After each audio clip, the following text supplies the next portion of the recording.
October 15th, 1943. The dense jungle canopy of Bougainville Island filtered the afternoon sun into dancing patterns across the muddy ground, where United States military communication units worked to establish forward positions in what would become one of the most strategically important campaigns in the entire Pacific Theater. Staff Sergeant Marcus Williams adjusted the frequency dial on his radio transceiver with practiced precision, his fingers moving with the confidence of someone who had spent thousands of hours mastering his equipment, each tiny adjustment calculated to compensate for the atmospheric interference that plagued radio communications in the tropical environment. The air was thick with moisture, heavy enough that Williams could feel it settling on his skin and forming tiny droplets on the metal surfaces of his radio equipment.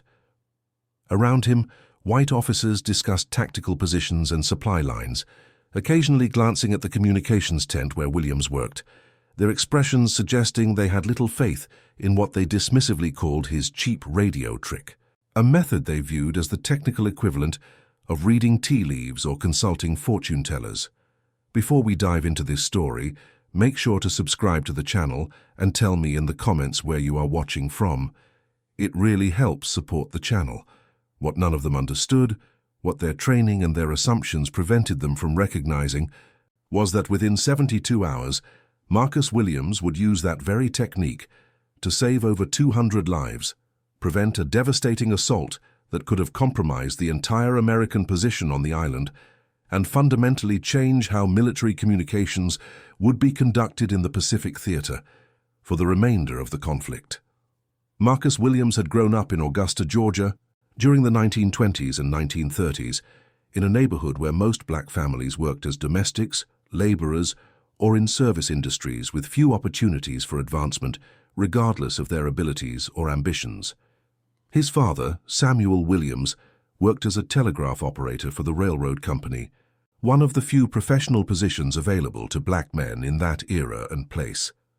Samuel had fought his way into that job through a combination of exceptional skill, strategic persistence, and willingness to accept wages lower than those paid to white operators performing identical work. From the age of 7, young Marcus would sit beside his father during late shifts, watching the older man's fingers dance across the telegraph key, translating the rhythmic clicks into messages about freight schedules and track conditions, passenger arrivals and mechanical problems, weather warnings and emergency notifications. His father had taught him more than just the mechanics of communication technology.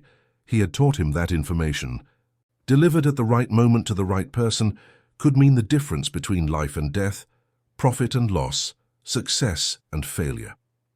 A message about a washed-out bridge sent minutes too late could result in a train derailment and dozens of casualties. A warning about a mechanical failure, ignored or delayed, could lead to equipment damage costing thousands of dollars and disrupting schedules for days. The telegraph operator, Samuel explained to his young son, held more power than his low wages and subordinate status might suggest, because he controlled the flow of information that allowed the railroad system to function efficiently and safely.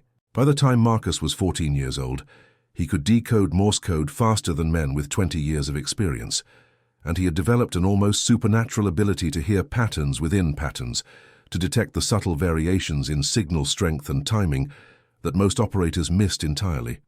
He could identify individual telegraph operators by their distinctive rhythm and style, the way another person might recognize handwriting or vocal patterns. He noticed that atmospheric conditions affected signal clarity, that certain times of day provided better transmission quality than others, that the electrical storms that rolled across Georgia during summer months created specific types of interference with predictable characteristics. When the conflict came in December 1941, Marcus Williams was 22 years old, working as an assistant telegraph operator at the railroad company while attending night classes at a technical school in Atlanta, pursuing what education he could afford while supporting his mother and younger siblings after his father's death from pneumonia in 1939. Marcus enlisted immediately after hearing the news about the assault on Pearl Harbor, despite knowing with absolute certainty that his opportunities would be severely limited by the color of his skin, despite understanding that the military he was volunteering to serve viewed him as inherently inferior and would deny him opportunities routinely granted to white soldiers with far less ability or training. The military needed men who could operate communications equipment, and Marcus Williams was undeniably exceptional at his craft. Possessing skills developed over 15 years of intensive practice and natural aptitude, he scored the highest marks ever recorded at the Signal Corps training facility in Fort Monmouth, New Jersey, completing in 3 weeks what typically required 3 months for ordinary students, demonstrating mastery of radio theory, equipment operation, code transmission, and signal analysis that impressed even instructors who approached their work with significant racial prejudice. His test scores were so dramatically superior to those of other students that the commanding officer of the training facility personally reviewed them to ensure no error or fraud had occurred. But when assignments were distributed to graduating students, white soldiers with barely passing scores received postings to prestigious communications units in Europe, positions that offered opportunities for advancement and recognition, while Marcus found himself assigned to a labor battalion in the Pacific Theater, a unit whose primary function was manual labor rather than technical work. For 18 months, he had dug latrines and constructed buildings, loaded supply trucks and performed maintenance work, unloaded cargo ships and cleared jungle vegetation, while his expensive radio equipment gathered dust in his footlocker and his exceptional skills atrophied from disuse. The waste of his abilities burned inside him like a slow fire that never quite extinguished, a constant reminder that his country needed his skills desperately, while simultaneously refusing to utilize them because of his race. But Williams remained professional, courteous, and ready for any opportunity that might arise, understanding that bitterness and resentment would only harm himself while changing nothing about the unjust system he served within. That opportunity finally came in September 1943, in the form of Captain Robert Henderson, a communications officer from Philadelphia who had been tasked with establishing a forward radio network on Bougainville Island in preparation for an upcoming offensive operation that would require reliable communications across difficult terrain and under challenging atmospheric conditions. Henderson was 31 years old, a graduate of Temple University, who had worked as an electrical engineer for RCA before the conflict began, and he approached military communications with the methodical problem-solving mindset of someone trained to troubleshoot complex technical systems. He had reviewed personnel files throughout the Pacific Command, looking for experienced radio operators with exceptional technical skills, and he discovered Marcus Williams's training records buried in the administrative files of the Labor Battalion. Henderson read Williams' test scores 3 times, certain there must be some error in the documentation, because the scores indicated abilities far beyond those of ordinary communications personnel. He verified the records with Fort Monmouth, learning that Williams had indeed set institutional records that had never been approached before or since. Despite strong resistance from superior officers, who questioned whether a black enlisted man could handle the responsibility of operating critical communications equipment, and who suggested that Williams' test scores must reflect some kind of administrative error rather than actual ability, Henderson had insisted on bringing Williams into his communications unit, overriding objections with the argument that the military's mission was more important than anyone's racial prejudices. The captain had lost 3 trained operators in the previous 6 weeks due to tropical diseases, equipment accidents, and one instance where an operator had simply collapsed from heat exhaustion and dehydration, and he needed someone who could handle complex radio operations under the difficult conditions that characterized the Pacific Theater. Marcus Williams, Henderson decided after reviewing all available information, was the single best qualified communications operator in the entire theater, regardless of his race, and Henderson intended to utilize his skills because the success of upcoming operations might depend on having the most competent personnel in critical positions. If that meant challenging racial barriers and enduring criticism from superiors who valued social hierarchies more than military effectiveness, then that was a price Henderson was willing to pay. The technique that other soldiers mockingly called Williams' cheap radio trick was actually a sophisticated method of electromagnetic signal analysis that Marcus had developed during his childhood and adolescent years listening to railroad telegraph systems in Georgia. He had noticed during hundreds of hours of observation that atmospheric conditions, time of day, solar activity, weather patterns, and even subtle changes in humidity and temperature affected how radio signals traveled through the air, creating variations in signal strength, clarity, and the characteristics of background noise. More importantly, through years of patient experimentation and careful listening, he had discovered that by rapidly switching between multiple frequencies and comparing the clarity and strength of background noise across different bands, he could detect the presence of other radio transmitters operating in the area even when those transmitters were not actively broadcasting messages, but were simply powered on and standing by for use. It was analogous to hearing the electrical hum of a lamp, even when the lamp was not producing light, or feeling the heat radiating from an engine, even when the engine was idling rather than operating under load. Every piece of electrical equipment produced electromagnetic signatures that could be detected by sufficiently sensitive instruments operated by sufficiently skilled personnel. Radio transmitters, with their powerful oscillators and amplification circuits, produced particularly strong signatures that left traces in the ambient electromagnetic environment. The technique required exceptional hearing, deep understanding of radio equipment and electromagnetic propagation, and the ability to process multiple streams of auditory information simultaneously, while recognizing patterns that might indicate artificial signals rather than natural phenomena. Most operators thought it was nonsense, a waste of time and effort that distracted from the real work of maintaining scheduled communication with command units and relay stations. They argued that Williams was hearing atmospheric noise, ionospheric disturbances, thunderstorm activity, or other natural phenomena rather than actual signals from enemy equipment. They suggested that his pattern recognition was unconscious confirmation bias, seeing meaningful patterns in random noise the way people saw faces in clouds or heard voices in wind. But Williams knew the difference between natural electromagnetic phenomena and the signatures produced by powered radio equipment. He had trained himself over years to recognize the distinctive characteristics of each, to distinguish between the chaotic randomness of atmospheric noise and the structured patterns that indicated human-made electrical systems. His technique was not infallible, and he made no claim that it was, but it was far more reliable than critics suggested, and it provided information that could not be obtained through any other means available to field communications units. Lieutenant James Morrison, the second-ranking officer in Henderson's communications unit, had been particularly dismissive and openly hostile toward Williams's methods and his presence in the unit generally. Morrison was 24 years old and came from a wealthy Boston family with social connections extending through multiple generations of Massachusetts aristocracy. He had attended Phillips Academy and then Yale University before the conflict began, where he had distinguished himself primarily through fraternity activities and social networking, rather than academic achievement.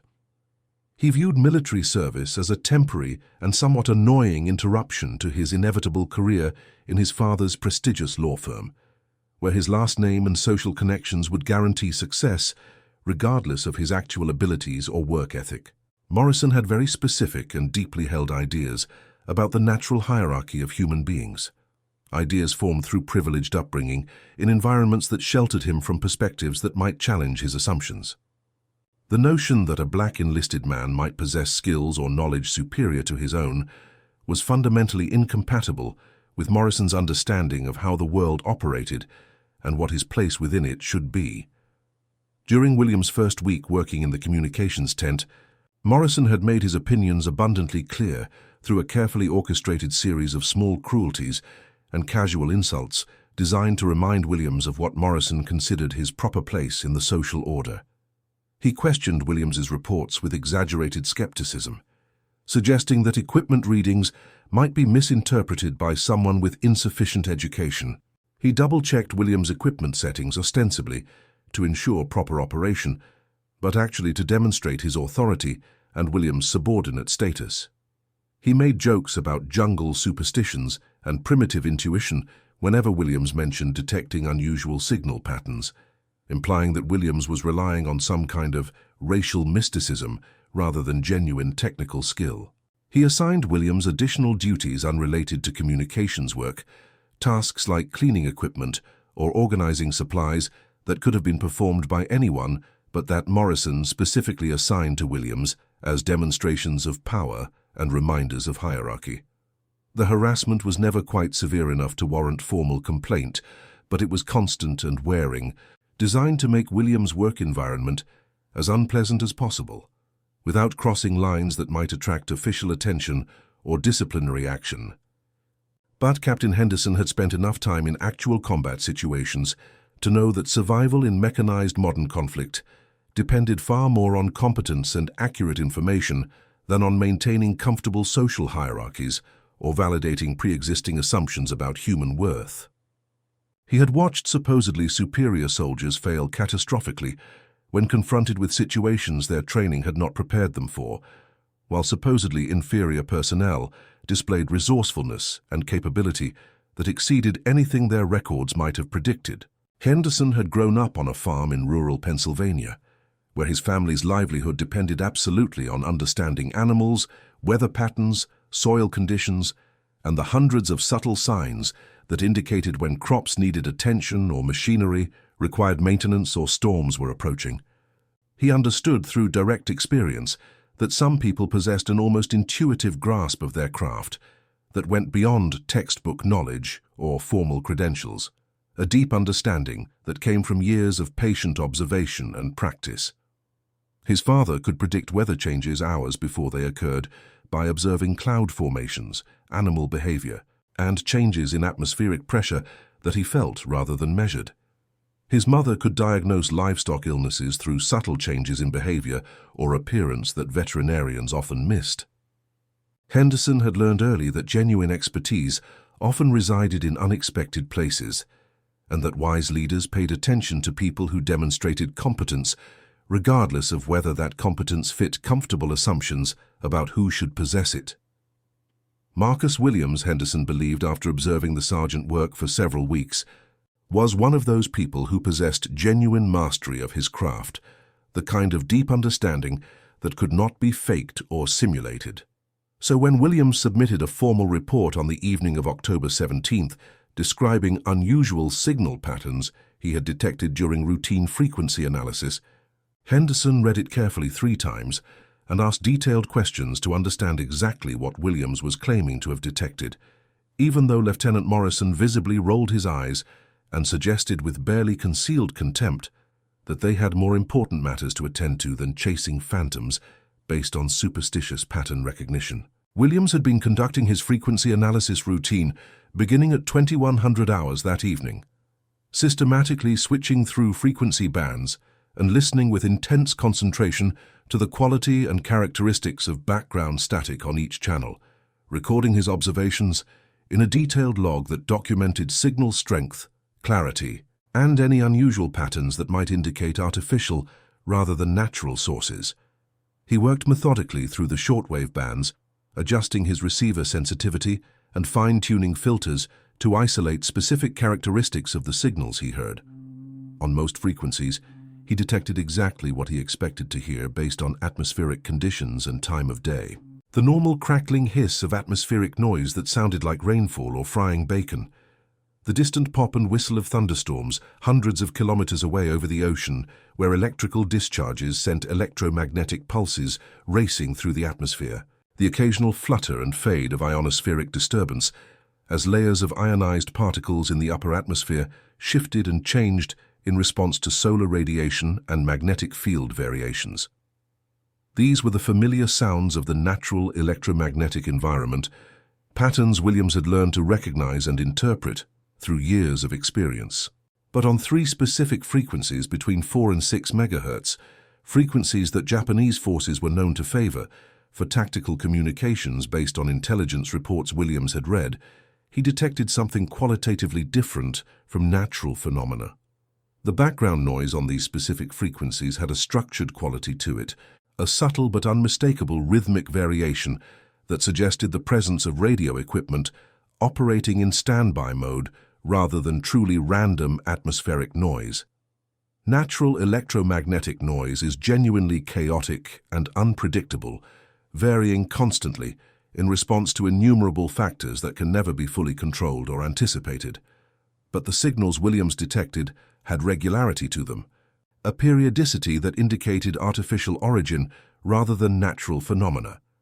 More significantly, the variation pattern was remarkably consistent across all three frequencies, which strongly indicated that multiple transmitters were being powered by the same electrical source, likely a shared generator or battery bank, that produced subtle fluctuations in power delivery that were reflected in the electromagnetic signatures of equipment connected to that power source. Williams estimated, based on signal strength analysis and his understanding of radio wave propagation, that the equipment producing these signatures was somewhere between 10 and 15 kilometers from his current position, operating with deliberate radio discipline to avoid detection through normal monitoring methods, but unable to completely eliminate the electromagnetic signature of their powered equipment, because eliminating that signature would require completely shutting down the transmitters and then requiring time to restart and test them before they could be used for actual communications.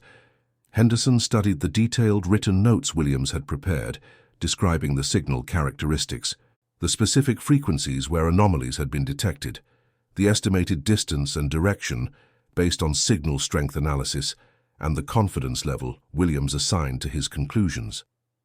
The captain had learned enough about radio operations during his months in the Pacific Theater and his pre-war work as an electrical engineer to understand the technical principles underlying what Williams was suggesting, and he recognized that the analysis was methodical and based on sound reasoning rather than speculation or wishful thinking. If enemy forces were maintaining radio equipment in standby mode within 15 kilometers of the American position, powered and ready for immediate use, but not actively transmitting to avoid detection through conventional monitoring, it meant they were preparing for coordinated action that would require reliable communications between multiple units. Forces conducting routine patrols or defensive operations did not maintain that kind of elaborate radio discipline. This was the electromagnetic signature of a force preparing for a major organized assault, keeping their communications equipment ready and tested while waiting for the order to attack in a synchronized manner that would overwhelm defensive positions before reinforcements could respond effectively. Henderson looked carefully at the tactical map on the table, studying the terrain features between their current defensive position and the direction from which Williams estimated the signals originated. There was a coastal approach route that would allow substantial forces to move within striking distance of American positions under cover of dense jungle vegetation, bypassing the established defensive perimeters and observation posts that protected the main American encampment and supply areas. If enemy forces used that approach route and achieved tactical surprise, they could potentially overrun critical positions before adequate defensive responses could be organized. Morrison dismissed the entire analysis as unfounded speculation based on atmospheric coincidence and unconscious pattern recognition in random noise. He pointed out with what he clearly believed was devastating logic that Williams could not definitively prove the signals were coming from enemy equipment rather than any number of natural electromagnetic phenomena that might produce similar patterns. He suggested with barely concealed condescension that Williams was seeking attention and manufactured importance by inventing threats that did not actually exist, trying to make himself appear valuable and indispensable by creating dramatic situations that required his unique skills to resolve. Morrison argued that recommending reconnaissance missions or defensive preparations based on such questionable intelligence would make their entire unit look foolish and incompetent when investigations revealed nothing but empty jungle and natural electromagnetic phenomena.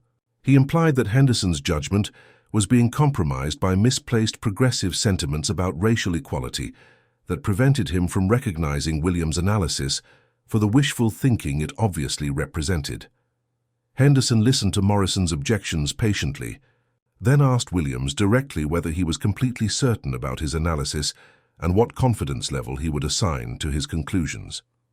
Williams explained his reasoning carefully and methodically, describing how he had cross-referenced the signal characteristics with known atmospheric conditions and how the patterns had remained remarkably consistent over a 3-hour continuous observation period despite significant changes in ionospheric activity and atmospheric conditions.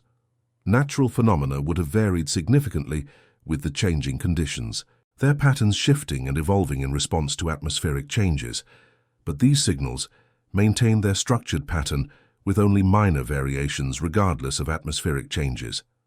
Williams estimated 90% confidence that the signals represented enemy radio equipment powered and ready for use, which translated to a 10% chance that he was misinterpreting natural phenomena, but a 90% probability that Japanese forces were positioned for an assault and maintaining communications readiness. Henderson appreciated Williams's intellectual honesty in acknowledging uncertainty rather than claiming absolute certainty about conclusions that necessarily involved interpretation of ambiguous data.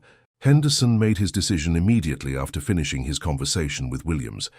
He would prepare a detailed written report for Colonel Patrick Sullivan, the commanding officer of their regimental combat team, documenting Williams's analysis and detection methodology while providing his own professional assessment of the threat level and recommended response actions. Morrison protested vehemently that such a report would make their entire unit appear foolish and damage Henderson's reputation when the reconnaissance revealed nothing but empty jungle, but Henderson overruled him with the authority of his rank and responsibility. The captain drafted an exceptionally detailed report explaining Williams's detection method and the technical principles underlying it.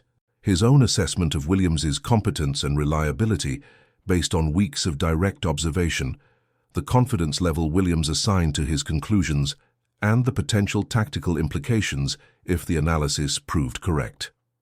Henderson carried the report personally to regimental headquarters rather than trusting it to Courier, because he wanted the opportunity to answer any questions Sullivan might have, and to emphasize his own confidence in Williams' analysis. Colonel Sullivan was a career officer from Virginia who had commanded troops during the previous major conflict and understood through extensive experience that intelligence often came from unexpected sources and that commanders who dismissed information based on the source rather than the content often paid heavy prices for that mistake. He read Henderson's report twice with focused attention, asked several detailed questions about Williams' qualifications and methodology, and the confidence levels assigned to various conclusions, then sat silently for several minutes considering his options, while Henderson waited patiently.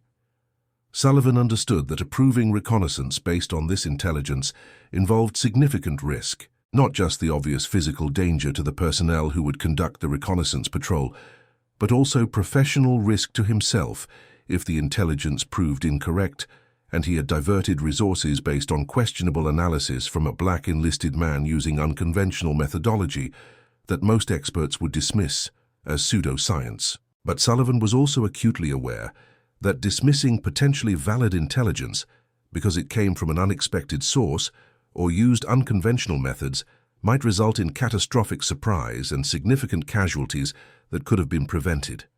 He had seen too many capable soldiers underestimated because of their race or background, and he had learned to evaluate information based on quality rather than source.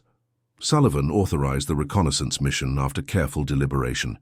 He assigned the operation to Lieutenant Theodore Chen, a second-generation Chinese-American officer whose fluency in Japanese language and deep understanding of Japanese military culture and tactical doctrine had proven exceptionally valuable in previous intelligence operations throughout the Pacific Campaign.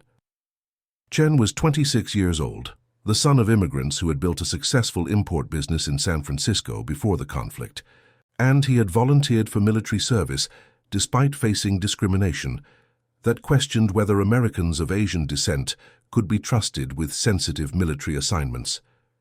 He had proven himself repeatedly through dangerous reconnaissance missions and intelligence work that had saved lives and provided critical information. Chen spoke Japanese with native fluency and had studied Japanese history, culture, and military traditions during his years at the University of California, driven by intellectual curiosity and by desire to understand his family's ancestral homeland, even though he had never visited Japan before the conflict made travel impossible. Sullivan briefed Chen personally and in detail, explaining the source of the intelligence and the unconventional methodology used to obtain it, because Chen deserved to understand both the potential value of the information and the uncertainty surrounding it. Chen listened carefully and asked intelligent questions about signal characteristics and Williams' confidence levels before accepting the assignment. He selected 12 experienced soldiers for the patrol from men who had proven themselves capable of moving quietly through difficult jungle terrain and who understood that their mission was observation and intelligence gathering rather than direct engagement with enemy forces.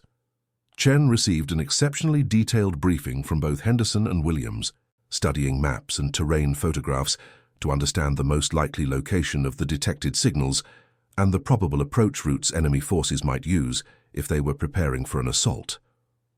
Williams provided Chen with a portable radio unit from his personal equipment and spent over an hour teaching the lieutenant how to recognize the specific signal patterns he had detected, explaining the subtle characteristics that distinguished artificial electromagnetic signatures from natural phenomena, so Chen could confirm or refute the analysis once the patrol reached the suspected area and conducted their own signal monitoring. Chen's patrol departed at 0400 hours on October 18th, moving through pre-dawn darkness toward the coastal approach Williams had identified. They traveled slowly, stopping frequently to observe their surroundings and listen for any indication of enemy presence. By 0700 hours, they had covered 8 kilometers without detecting any sign of Japanese forces. Some of the patrol members began to doubt the validity of their mission, wondering if they were chasing shadows based on faulty intelligence. But Chen maintained radio discipline and continued methodically toward the target area, trusting that if Williams was wrong, they would at least have conducted a thorough reconnaissance of a potential approach route. By 0930 hours, they had reached a position approximately 13 kilometers from the main American defensive line in an area of dense jungle near a coastal inlet that provided excellent concealment from observation. Chen established an observation position on elevated ground that provided a view of the surrounding terrain. He unpacked the portable radio unit Williams had provided and began conducting the frequency analysis technique the sergeant had demonstrated. Within 15 minutes, Chen detected the signal patterns Williams had described. They were stronger here, much stronger, which meant the source was nearby. Chen signaled his patrol to remain absolutely silent and motionless while he carefully surveyed the area through binoculars. For 20 minutes, he saw nothing but jungle vegetation and the distant shimmer of ocean water through the trees. Then, one of his patrol members touched his arm and pointed toward a specific area approximately 400 meters to their northeast. Chen adjusted his binoculars and felt his stomach tighten with the realization of what he was observing. Concealed beneath carefully constructed camouflage netting and natural vegetation were at least 30 landing barges and small boats drawn up on the beach of the inlet. Around the vessels, Chen counted over 300 Japanese soldiers, their uniforms and equipment indicating they were experienced infantry troops rather than garrison forces. He observed officers consulting maps and issuing instructions to subordinate leaders, the unmistakable preparations for an organized assault. More significantly, Chen identified radio equipment being operated from a command position near the center of the assembly area. The enemy force was maintaining radio discipline, but keeping their equipment powered and ready for immediate use once the assault commenced. They were positioned perfectly to strike at the American defensive perimeter from an unexpected angle, and based on the preparations Chen observed, they appeared ready to launch their attack within the next 24 hours. Chen withdrew his patrol carefully, maintaining absolute silence until they had moved far enough from the enemy position to safely communicate via radio. He transmitted a coded message to Henderson, confirming Williams's analysis and providing detailed information about the enemy force size, position, and apparent readiness. The message reached Henderson at 10:45 hours. The captain immediately notified Colonel Sullivan and prepared to relay Chen's full report once the patrol returned to friendly lines. Sullivan convened an emergency meeting with his staff officers and subordinate commanders, informing them that a significant enemy force had been detected in a position that threatened their entire defensive perimeter. He outlined preliminary plans for responding to the threat, but stressed that detailed planning would wait until Chen's patrol returned with complete intelligence. Chen's patrol reached friendly lines at 1400 hours on October 18th. The lieutenant delivered a comprehensive verbal report describing everything his patrol had observed, including sketches of the enemy position and estimates of their strength and capabilities. Sullivan listened carefully, asked detailed questions, and then made his decision. Rather than waiting for the enemy to attack, American forces would strike first, using artillery and air support to destroy the enemy force while it remained concentrated in its assembly area. The operation would require careful coordination and precise timing to ensure maximum effectiveness while minimizing risk to American forces. Sullivan assigned the planning to his operations officer, Major Robert Walsh, instructing him to have detailed plans ready by 1800 hours so the attack could commence at dawn on October 19th. Walsh worked with artillery officers and air liaison personnel to develop a comprehensive fire plan that would saturate the enemy assembly area with high explosive shells, followed by bombing runs from available aircraft. The operation would begin with a preliminary artillery bombardment to disrupt enemy organization and destroy their landing craft. Then transition to sustained artillery fire, coordinated with airstrikes, to eliminate enemy forces before they could disperse into the jungle. Infantry units would establish blocking positions to intercept any enemy forces that attempted to escape the kill zone.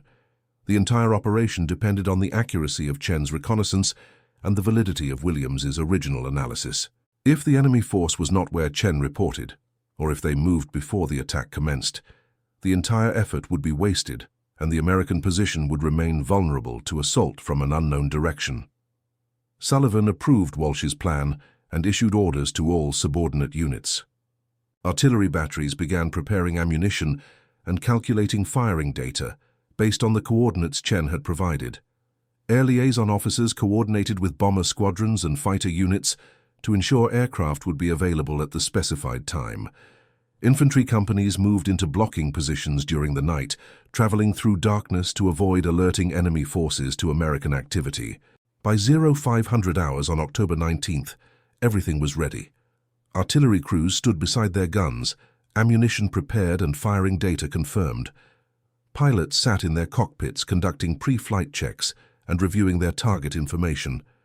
Infantry soldiers crouched in hastily dug fighting positions, weapons loaded and ready. The entire operation waited only for Sullivan's order to commence. At 0530 hours, Sullivan gave the command. Artillery pieces roared simultaneously as gunners fired the initial bombardment. High explosive shells screamed through the air and crashed into the enemy assembly area with devastating effect. The carefully concealed landing craft disintegrated under the impact of artillery fire. Enemy soldiers scattered in all directions, seeking cover that did not exist in the carefully planned kill zone. Before the Japanese forces could organize a response or begin withdrawing from the area, the second wave of artillery fire began, methodically saturating the entire assembly area with explosive force. American bomber aircraft arrived overhead and added their ordnance to the destruction, dropping their payloads with precision that had been enabled by Chen's detailed reconnaissance. Fighter aircraft strafed the edges of the kill zone, engaging any enemy forces attempting to escape into the surrounding jungle. The operation lasted 45 minutes. When the final artillery shell had been fired and the last aircraft had departed, American reconnaissance patrols moved forward to assess the results. They found a scene of complete devastation. The enemy force had been effectively destroyed in place. Landing craft were shattered hulks scattered across the beach. Equipment and supplies had been blown apart or scattered throughout the area. The Japanese assault that would have threatened the entire American defensive position had been eliminated before it could be launched, all because Marcus Williams had detected subtle electromagnetic signals that most operators would have dismissed as meaningless noise. The reconnaissance patrols counted enemy casualties and destroyed equipment, documenting the effectiveness of the operation and confirming that a major threat had been neutralized. Colonel Sullivan personally visited Henderson's communications unit on the afternoon of October 19th. He asked to speak with Staff Sergeant Williams. Morrison, who had been conspicuously silent since Chen's patrol confirmed Williams's analysis, stood awkwardly to the side as Sullivan thanked Williams for his exceptional work. The colonel explained that Williams' detection method and his willingness to trust his analysis, despite skepticism from others, had saved countless American lives. Sullivan stated clearly that he would be recommending Williams for the Bronze Star and submitting documentation requesting that Williams' technique be formally adopted as standard procedure for communications units throughout the Pacific Theater. He asked Williams to prepare detailed written instructions describing his frequency analysis method, so other operators could be trained in its application. Henderson promoted Williams to technical sergeant and assigned him to train other communications personnel in signal analysis techniques. Morrison requested transfer to another unit, unable to reconcile his previous dismissiveness with the undeniable proof of Williams' competence. Over the following weeks, Williams developed a comprehensive training program that taught operators how to detect subtle electromagnetic signatures and interpret the patterns that indicated enemy radio activity. The technique proved effective in multiple subsequent operations, providing early warning of enemy movements and enabling American forces to respond proactively rather than reactively. By December 1943, Williams' detection method had been incorporated into standard operating procedures for communications units across multiple divisions operating in the Pacific Theater. What made Williams' achievement particularly remarkable was not just the technical innovation of his detection method, but the courage required to trust his own analysis when respected officers dismissed it as nonsense. He had faced not only the normal challenges of military service during wartime, but also the additional burden of racial prejudice that questioned his competence and authority at every turn. Lesser men might have remained silent rather than risk ridicule or punishment for presenting analysis that contradicted established assumptions.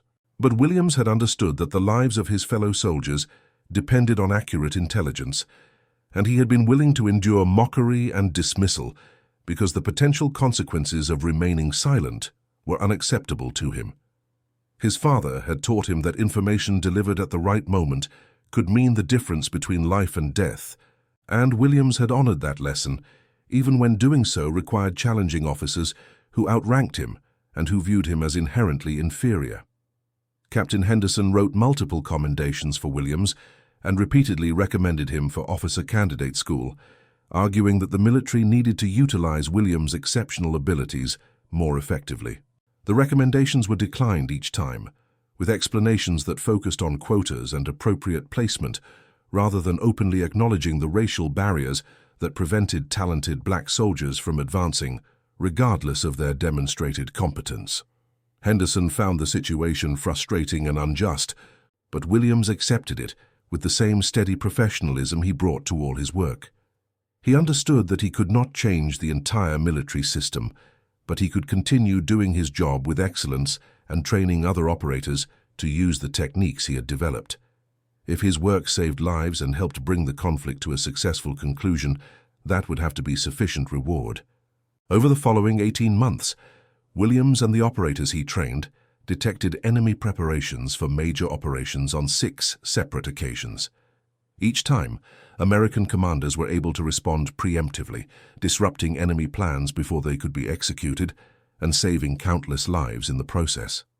The technique became known informally as Williams detection, and communications officers specifically requested operators trained in the method for assignment to their units. By early 1945, hundreds of communications personnel had been trained in frequency analysis techniques based on Williams's original innovations. The cumulative impact on American tactical intelligence in the Pacific Theater was substantial, providing commanders with information that would have been unavailable through conventional reconnaissance methods. When the conflict in the Pacific concluded in August 1945, Williams had served for 43 months in combat zones, maintained an exceptional service record, and received the Bronze Star for his actions on Bougainville, along with 2 additional commendations for subsequent operations.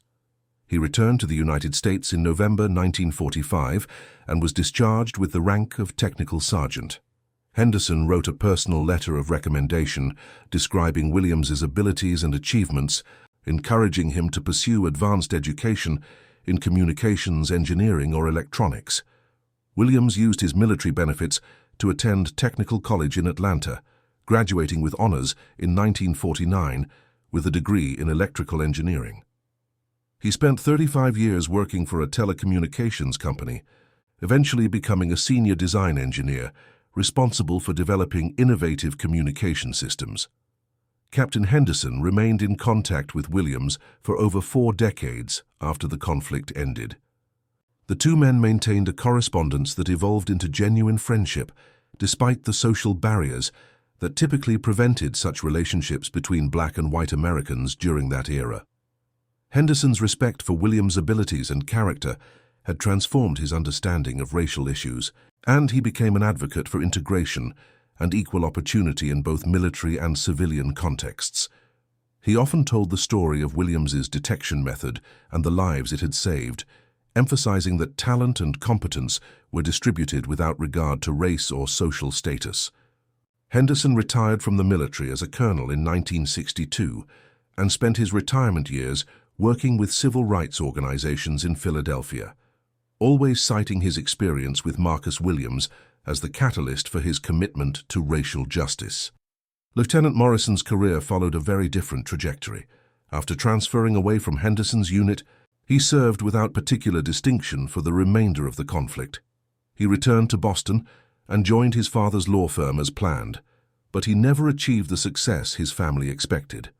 Colleagues found him arrogant and dismissive, unwilling to learn from others or acknowledge expertise that challenged his preconceptions. His marriage ended in divorce in 1952, and he developed a reputation for professional incompetence that eventually forced him out of his family's firm. Morrison died in 1978, largely forgotten by everyone except those who had served with him during the conflict and remembered his inability to recognize talent when it contradicted his prejudices. The Japanese forces that Williams detected on Bougainville represented a significant investment of personnel and resources by an enemy already stretched thin across multiple theaters of operation. Intelligence documents captured after the conflict confirmed that the planned assault was intended to disrupt American operations and force reallocation of forces away from other strategic objectives. The assault's failure and the loss of over 300 experienced infantry troops dealt a significant setback to enemy plans for the region. American intelligence analysts who reviewed the operation concluded that if the assault had been launched as planned, it would have caused substantial casualties and potentially compromised the entire American position on Bougainville. The fact that the assault was prevented entirely through Williams's innovative detection method represented a major intelligence success that had lasting impact on subsequent operations. What happened on Bougainville in October 1943 demonstrated several important truths about human nature and organizational effectiveness. First, that genuine expertise can develop in unexpected places and people, often through unconventional paths that formal institutions fail to recognize or value. Williams had developed his signal analysis abilities through childhood experience and natural talent rather than through official training programs, yet his abilities proved superior to those of soldiers with more traditional credentials. Second, that prejudice and discrimination impose real costs on organizations by preventing them from utilizing the full abilities of their members. The military's racial barriers had nearly prevented Williams from contributing his exceptional skills, and only Captain Henderson's willingness to look past those barriers had enabled Williams to demonstrate his competence.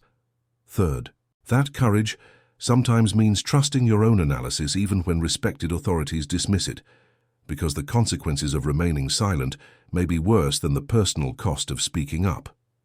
The story of Marcus Williams and his cheap radio trick also illustrated the complex dynamics of innovation within hierarchical organizations. Williams' technique contradicted established doctrine and conventional wisdom about radio operations. Most experts believed that detecting the electromagnetic signature of powered but inactive radio equipment was impossible or impractical. Williams proved them wrong not through theory or academic argument, but through demonstrated results that could not be dismissed or explained away.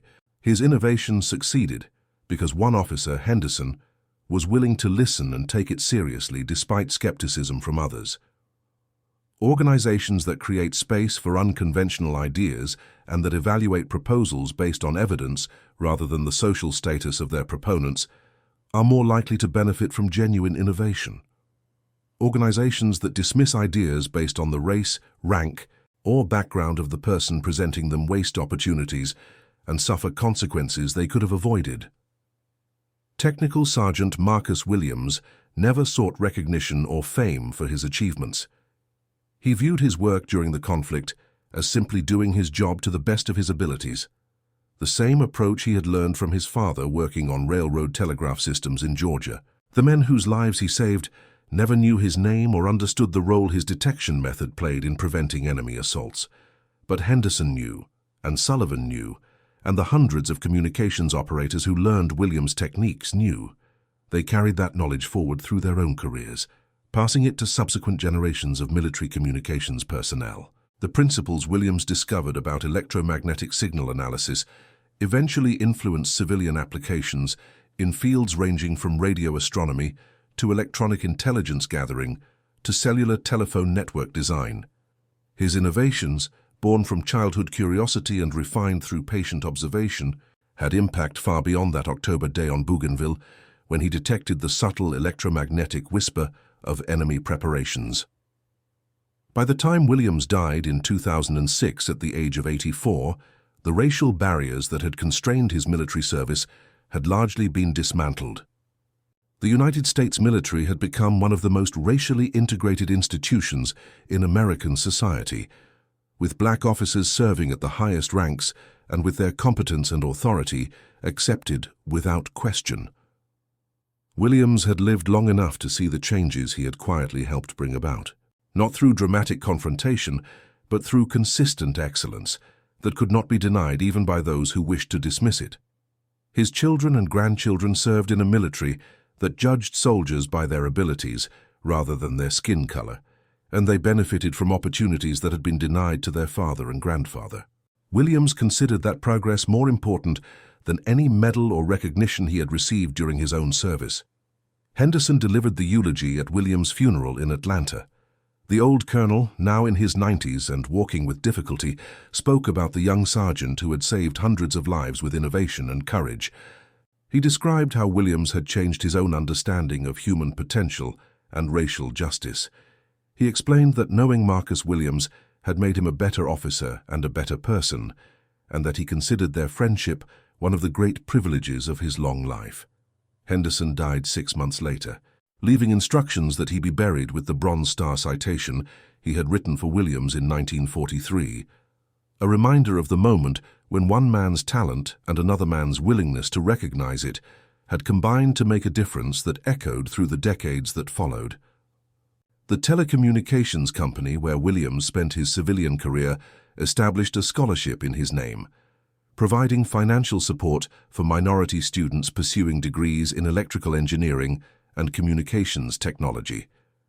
The scholarship emphasized not just academic achievement, but also innovative thinking and willingness to challenge conventional wisdom when evidence warranted. Each year, recipients received information about Williams's life and his achievements during the conflict, learning about how one man's curiosity, determination, and courage had saved lives and advanced his field. Many scholarship recipients went on to distinguished careers in engineering, telecommunications, and military service, carrying forward the example Williams had set through his quiet excellence and steadfast professionalism. In 2015, the United States Army formally recognized Williams' contributions by adding his name to the Signal Corps Hall of Fame, honoring his development of innovative detection techniques and his service during the conflict. The ceremony included remarks from military communications officers who described how Williams' original innovations had evolved into sophisticated electronic intelligence gathering methods now used throughout modern military operations. They explained that the principles Williams discovered through intuition and careful observation had been validated by subsequent research and incorporated into formal doctrine and training programs. Williams' grandson, himself a communications officer serving in the Middle East, accepted the honor on behalf of his late grandfather, noting that Williams would have been both proud and slightly embarrassed by the recognition, preferring to let his work speak for itself rather than seeking public acclaim. The story of Marcus Williams and his detection method on Bougainville remains relevant because it illustrates timeless principles about human potential, organizational effectiveness, and the costs of prejudice. Every organization contains untapped talent that goes unrecognized because decision-makers allow their assumptions about race, gender, background, or credentials to override evidence of actual ability. Every hierarchy risks missing crucial information because subordinates fear ridicule or punishment for presenting analysis that contradicts the expectations of superiors. And every society that creates barriers based on irrelevant characteristics rather than demonstrated competence pays a price in wasted potential and missed opportunities. Williams's story reminds us that genius can emerge from unexpected places, that courage sometimes means trusting your own judgment despite skepticism from others, and that the person who sees what others miss might be the person others have trained themselves not to see. And that concludes our story. If you made it this far, please share your thoughts in the comments. What part of this historical account surprised you most? Do not forget to subscribe for more untold stories from World War II and check out the video on screen for another incredible tale from history. Until next time.